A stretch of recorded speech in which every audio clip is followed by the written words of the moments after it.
Hello, today we will read Poon's Dog by Brown. One day, Poon wants a pet. He likes a dog.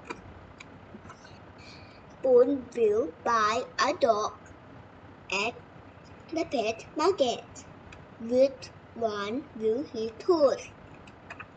Poon chose a small dog that looks smart. He brings it home. Poon loves his dog.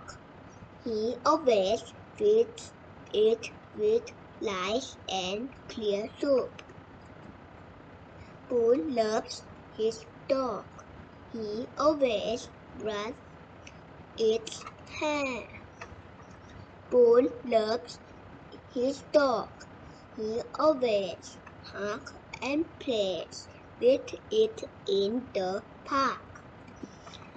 The dog is cute. It always runs after Poon. The dog is cute. It always hugs Poon. The dog is cute. It always licks Poon's hand as it loves Poon. They are friends. The end.